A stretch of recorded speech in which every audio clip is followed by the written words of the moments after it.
This video we're going to learn about composite functions. Imagine we had a function f of x equals 3x plus 2. That would have a function machine that looked like this. Imagine we had a second function g of x which was x squared minus 1. That would have a function machine that looks like this. Now imagine we took an input x and put it through the first function machine. We times it by 3 to get 3x. We add 2 which gets you 3x plus 2. And then that's the output of the first function machine. For the next step we're going to connect the two function machines together to make one massive function machine. This means that the input for the next one is just the output from the previous one, so 3x plus 2. We take 3x plus 2 and square it. And then we take that and subtract 1.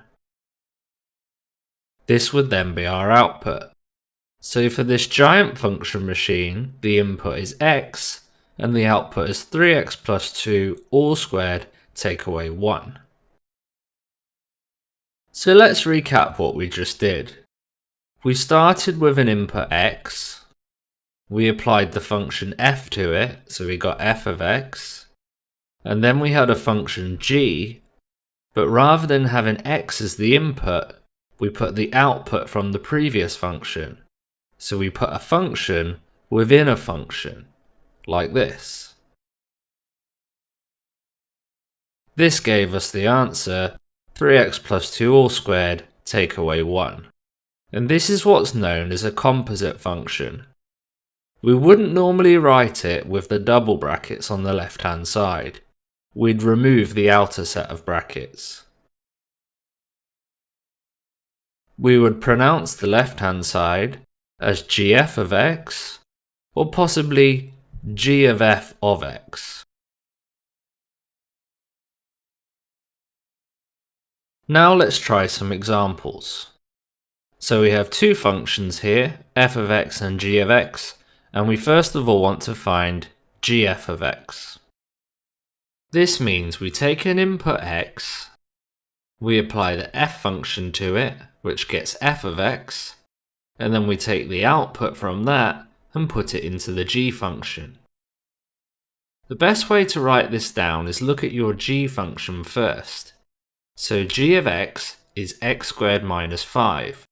We're going to write that out again, but instead of x's, we write brackets. So it would be bracket squared minus 5. Then inside all of the brackets, you write the whole f function. So f of x is x plus 1, so we write x plus 1 inside that bracket. We then just try and simplify this a bit.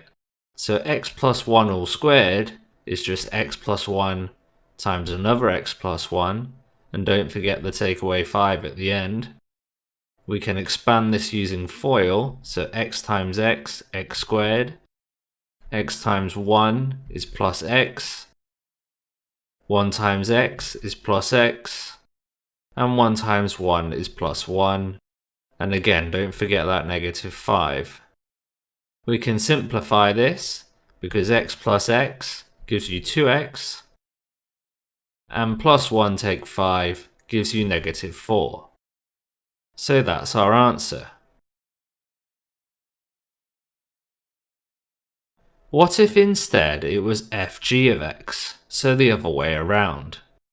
This means you take an input x, you apply the g function to get g of x, and then whatever you get as the output for that, you put into the f function. So this time we write out the f function, but instead of x, write brackets. So f of x is x plus 1, so we'll write bracket plus 1. Then inside those brackets, we put the whole g function. So the g function is x squared plus 5, so that goes inside the bracket. Now we can simplify this one as well. So we have x squared minus 5, and we don't actually need the brackets here, and then plus 1. The negative 5 plus 1 would simplify, so we end up with x squared, take away 4. Let's try another set of examples now. So we're going to start again with gf of x. So we write out the g function, but replace the x with brackets. So g of x is 8x, so it's 8 bracket. Then inside that bracket, we write the whole f function. We can then simplify this. If we expand the brackets, we have 8 times x over 2, which gives you 8x over 2, and then 8 times plus 10, which gives you plus 80. And of course, 8x over 2 is the same as 4x, so it's 4x plus 80. Let's try the other way around again. So we'll do fg of x. So we write out the f function first, but change the x's to brackets. So it's x over 2 plus 10, so it's bracket over 2 plus 10. Then inside that bracket we write the whole g function, so 8x. This one can simplify quite easily. We don't need the brackets on top, and 8x divided by 2 is 4x, so it's 4x plus 10.